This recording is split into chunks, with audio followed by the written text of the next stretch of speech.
Hi, welcome to Astrology for Gann Traders. My name is Olga Morales. Now, today I want to have a look at Christmas as written in the stars, something that I've been posting for quite a bit. When I started with my Gann journey over 20 years ago, you go down many rabbit holes, and one of them was reading the Bible as Gann instructs you to, but also seeing the symbolism from the perspective of an astrologer. And obviously, we can see that a lot of the symbolism in the Bible is actually astrology and cycles of the planets and the stars. Okay, so um, you've got to think back that when the Bible was written, it wasn't for the masses, for the people. They were literate, so it was really for the priests at the time, and they knew the symbolism behind the stories, but but the fact that they continued with the celebrations and rituals for all the specific dates in the year, and myths as well, a continuation. That's how the people were able to continue every year honoring these cycles, not knowingly maybe exactly why they were doing it, but it was through ritual and celebration that they could continue the understanding the cycles, and we can get that now. Like, I've traveled quite a bit going to stone circles all over the world and temples in Egypt, and they're all aligned to specific, either the rising and setting culmination of certain stars, or it's the journey of the sun. So, for example, at Karnak, the temple is aligned to the winter solstice alignment with the sun coming up, which is actually now for Christmas. We call it Christmas, but it's actually the winter solstice in the northern hemisphere and our summer solstice in Australia. But that's a point of the sun's lowest declination. So it was a fundamental ritual for them, waiting for the sun to return. Okay, and the fact that these temples are aligned exactly to these rising and settings of the sun, sometimes they're aligned to the equinox points. The stone circles, obviously, many of them have a solar lunar alignment that I've witnessed myself. So it's all there, as above, so below. Everything that they saw up in the heavens, they then mapped out on the ground so that they can keep track of their gods. Okay. So let's have a look at Christmas, the whole symbolism of Christmas. So if we look at I've created these are all my slides that I've had for quite a long time. I made them, I don't know, maybe over 10 years ago now.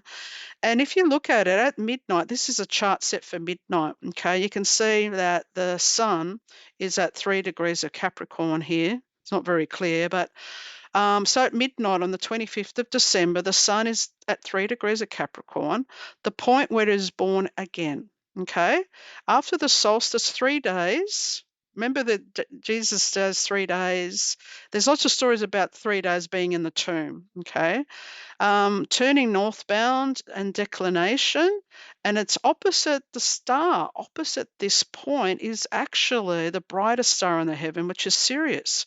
This is one of the stars of the three men, three stars of Orion's belt that they were looking for. And it's also, we have to put, when we now continue this symbolism, is we put a star on top of our Christmas tree, but the star is actually Sirius. That's the brightest star in the heavens. That was the star that the Egyptians venerated the most. Okay, it's the brightest star. It's called the Scorcher because it was up high in the highest heat in summer, and it's called the dog star, and we get the symbolism of the dog days. All that sort of stuff comes from Sirius. Okay, so the tree symbolizes the Milky Way, for all the stars along the way, where all the stars are born.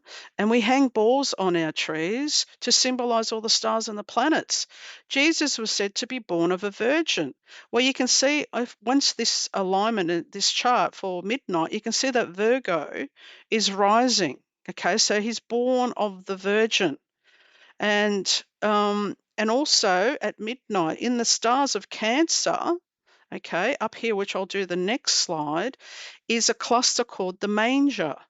where Jesus was said to be born. Now, that's another piece of the puzzle. What's this manger? Well, you're not going to have animals in the dead of winter in a stable, okay? You know the pictures we see? Well, let's have a look. What happens?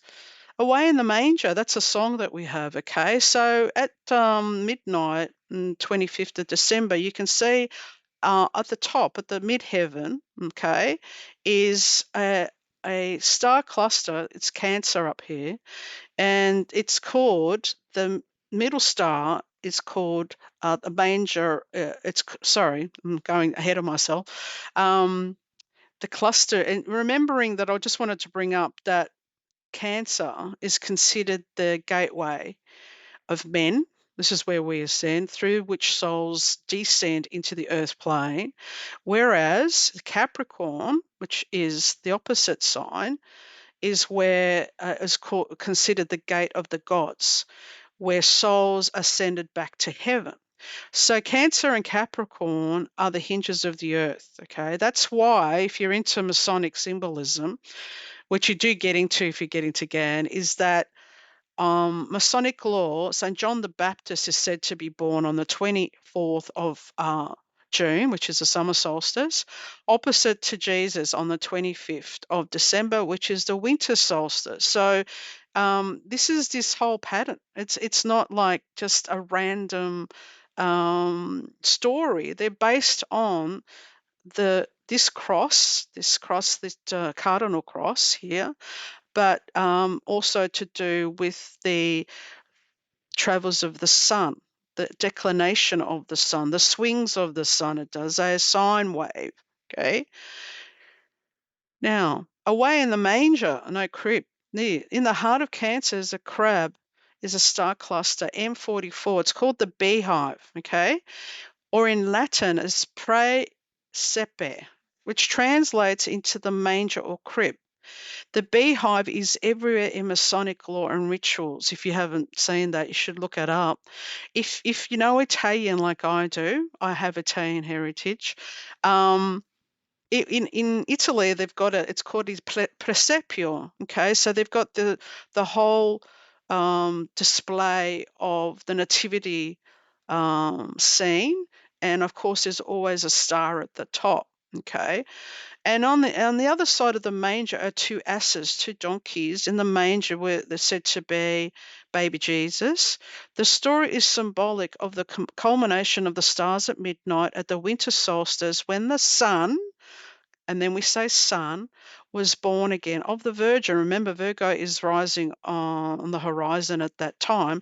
And in the manger is where we've got the Cancer um, sign. Prasepe is right in the middle here. M44. That's the beehive. Okay. And there are two asses in there, two donkeys.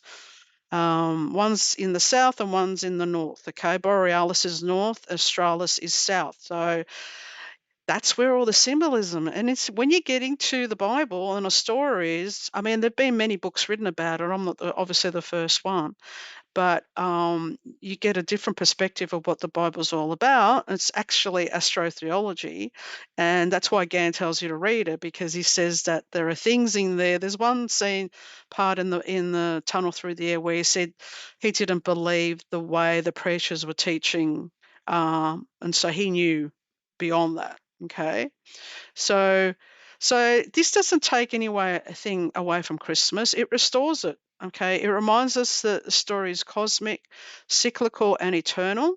The sun is born again, and so is a light within us, and the truth really in the stars. So Jesus, or Yeshua, his real name was really Yeshua, like many they call them solar heroes. If you go and look at all the solar heroes, they all have the same birth. They're all supposed to have been born on the 25th of December, okay? But it's all to do with the sun, literally the sun being born after being in the tomb or the womb for 3 days and 3 nights, okay? That story goes across many, many cultures and many, many heroes. Okay, so thanks for listening. Merry Christmas, and Yes, now we're waiting for 2026. And if you want to listen to some interesting astrological cycles for next year, give me a follow and get some notifications because every now and then I get inspired to record something that may not be weekly. Whatever comes into my mind, or I remember something, or I can see something, I'll just record spontaneously and share the information. But I probably will do a little bit more biblical astrology because it's one of my passions. And yeah, thanks for listening.